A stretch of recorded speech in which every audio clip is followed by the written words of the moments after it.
عن أبي جعفر بن علي بن الحسين بن علي بن أبي طالب رضي الله عنهم أنه كان هو وأبوه عند جابر بن عبد الله وعنده قوم فسألوه عن الغسل فقال يكفيك صاع فقال رجل ما يكفيني فقال جابر كان يكفي من هو أوفر منك شعرا وخير منك يريد رسول الله صلى الله عليه وسلم ثم أمنا في ثوب وفي لفظ كان النبي صلى الله عليه وسلم يفرغ الماء على رأسه ثلاثا. أبو جعفر ak papaam yépp ay saxaaba yu màgg lañu woon dañoo nekkoon ca benn saxaaba bu ñuy wax jaabir ibnu abdillah bañ fa demee it fekk ay nit ñoo nga fa woon maanaam nekkoon ca jaabir ibnu abdillah du woon jaabir rekk moo fa nekkoon waaye am na yeneen nit yu fa nekkoon ñu laaj jaabir lan mooy doy ci ndox pour mën a sangu janaaba maanaam ci barewaay ak ci néewaay nan la war a dey biñ ko laajee mu ni benn saa dana doy maanaam mooy pot bi ñuy natte muurum koor nga xamee ni pot la boo xamee ni liibar lu ëpp liibar tuuti la boo ci amee ñeent mën na la sang fekk ci jataay bi Xasan ibnu Muhammad ibnu al-Xanafiya mi ngi fa woon mu daadee ni man dey lii doyuma pour ma mën ci sangu janaaba maanaam ñeenti pot yooyu jaabir ni ko bu la doyul itam doyoon na koo xamee ni moo la ëppoon kawar fuuf te moo la gën maanaam mi ngi ci jublu yonent bi sallallahu alayhi wa sallam moo la gën te it moo la gënoon a xër ci laab maanaam ci bëgg cet te gannaaw ba mu ca sangoo ba ñu ko joxee ndox mu day ni mu sangu ca ñëw na jiite nu julli loolu di tegtal ni kon maanaam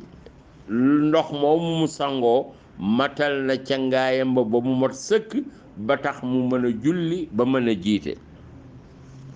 moo tax mu ni jël nañ ci abi jaafar te mooy abi jaafar ibnu ali ibnu alxusayn ibnu ali ibnu abi talib nga xamee ni sëtu ali ibnu abi talib la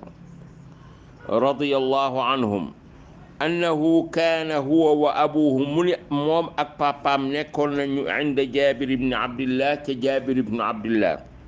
wa indahu qawmun am na yeneen nit itam yu fa nekkoon fa sa'aluhu an al-ghusli ñu laaj ko lan mooy doy ci ndox ci sangu fa qaala mu ni yakfiika saa boo amee lu mat benn saa te mooy ñeenti muuda dana la doy ci nga mën ci sangu nee na fa qaala rajulun benn waay daal di koy wax ni ko lii day maa yakfiinii duma doy maanaam ka nga xamee ni moom moo wax loolu mooy Xasan ibnu Muhammad ibnu al-Xanafiya daa dee ni ko maanaam lii daal ci ndox mooy ñeenti potu muuda nga xamee ni potu muuda moo ëpp liibar tuuti ñeentam man doyuma ci ma mën ko sangoo fa qaala jaabir ni ko kaana yakfi man huwa awfaru minka sha'ran doyoon na koo xamee ni moo la ëpp kawar wa xayru minka te moo la gën yuridu rasulallah sallallahu alayhi wa sallam ki mu namm nag ci kooku nga xam ne moo la ëpp kawar te moo la gën mi ngi ci namm yonent bi sallallahu alayhi wa sallam te nag ba mu ca sangoo ba pare mu ni ko summa ammana fi thawbin mu sol benn yëreem daal di ñëw daal di ñuy jiite julli wa fii lafdin ci beneen baat boo xamee ni xadis bi ñëw na ci mu ni kaana nekkoon na annabiyu sallallahu alayhi wa sallam bu daan sangu yufrigu day sotti almaa ndox mi ala ra'sihi ci kaw boppam salaatan ñetti yoon maanaam dafa daan sotti ndox ci kaw boppam ndox mi daal di wàcc yaramam yépp daal di tooy. kon li ñuy jàng ci xadis bi li ci jëkk mooy sangu janaaba farata la, waaye boo sottee ndox mi ci sa kaw cër yi ba mu yol cër yépp tooy rek maanaam farata ga moom mat na. ndax waxoon naa leen ni leen xadis yi doon jàngale njàpp ak sangu xadis yi kenn mënu ci tegtaloo ni ragg sa yaram farata la walla itam maanaam danga koy bañ a ragg, maanaam dooni kenn du ragg sa yaram dooni da ngay ragg sa yaram. su ko defee kon masala bi day am wuute, am ñoo xam ne ñoom dañu jàpp ni sotti boobu day ànd ak ragg, am ñoo xam ne dañu jàpp ni du ànd ak ragg googu. waaye daanu jàng ci xadis mi ni maanaam benn saa te mooy ñeenti muuda doy na ci sangu janaaba. waaye nag kenn waxul ni booy sangu ndox moomu rek nga war a jël, déedéet, mën nga jël fukki pot, mën nga jël ñaar fukki pot, almuhimu mooy bul yàq ndox, na nga sangu bu mat sëkk. waaye dafa doon wax ni rek maanaam ndox mu néew itam mën nga koo sangoo te moo gën, ndaxte yonent bi sallallahu alayhi wa sallam da daan néewal ndox ci buy sangu walla buy jàpp. waaye du caagéenu nag ni ñeenti muuda rek moom nga war a jël booy sangu nga sangoo ko.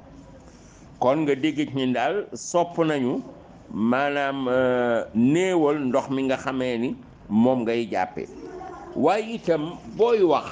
nit maanaam ngay wax ci sunna wax yëfu yonent bi sallallahu alayhi wa sallam, nit taxaw wax la ni la man duma def loolu, sañ nga ko yewit tontu bu dëgër wan ndax dafa ni man loolu doyuma. mu ni ko bu la doyul, maanaam dafa mel dafa ni ko bu la doyul kooku sa mbir la, ndax ka mu doy moo la ëppoon kawar te moo la gën, kon maanaam ñeenti muuda yooyu doy na ci sangu. هذا وصلى الله وسلم وبارك على نبينا محمد وعلى آله وصحبه أجمعين، والسلام عليكم ورحمة الله تعالى وبركاته.